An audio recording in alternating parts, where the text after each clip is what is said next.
அன்னைக்கு டின்னருக்கு பார்த்தீங்கன்னா சப்பாத்தியும் சிம்பிளாக காளானை வச்சுட்டு ட்ரை மாதிரி பண்ணலான்னு சொல்லி பிளான் பண்ணியிருந்தேன். இப்போ கொஞ்சம் வெயிட் லாஸ் பண்ணணும்னு சொல்லி பிளான் பண்ணிட்டு இருக்கேன். அதுக்காக தான் ஸ்மார்ட் வாட்ச் எல்லாம் கட்டியிருக்கேன். ஏன்னு கேட்டிங்கன்னா என்னோட ஹைட்டுக்கு பார்த்தீங்கன்னா நான் ஒரு 10 கேஜிஸ் ஓவர் வெயிட்டாக இருக்கேன்.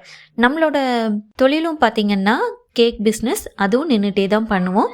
அதே மாதிரி குக்கிங், கிளீனிங் எல்லாமே நின்றுட்டே தான் பண்ணுவோம். நான்ஸ்டாப்பாக நம்மளுக்கு வேலை இருக்குது. பட் உடலை வருத்துற மாதிரியான வேலை இல்லை. அதனால வெயிட் கெயின் அதுவாக ஆயிடுது. ப்ளஸ் கேக் செய்யும்போது பசி எடுத்துச்சுன்னா அங்கே ஏதாச்சும் இருந்துச்சுன்னா அதை தூக்கி வாயில் போட்டுருவேன். ஸோ ஸ்வீட்டு ரொம்ப ஜாஸ்தியாக சேரும் போதும் நம்மளுக்கு வெயிட் கெயின் ஆயிடுது நம்மள அறியாமலே.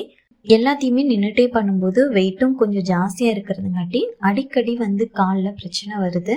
அது போக கால் நைட்டு தூங்கில பார்த்தீங்கன்னா அப்படியே நான் என்னமோ கொடைன்னு குடையிற மாதிரி இருக்கும். ஸோ கொஞ்சம் வெயிட் லாஸ் பண்ணி பார்த்தா இந்த பிரச்சனையெல்லாம் போகுதான்னு பார்க்கலான்னு சொல்லிட்டு தான் இந்த ஜேர்னியை ஸ்டார்ட் பண்ணியிருக்கேன்.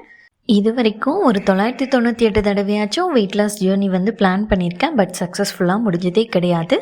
ஹோப்ஃபுல்லி இந்த தடவையாச்சும் கரெக்டாக பண்ணி ஒரு 5 kgs ஆச்சும் குறைக்கலான்னு சொல்லி பிளான் பண்ணியிருக்கேன். பார்க்கலாம்.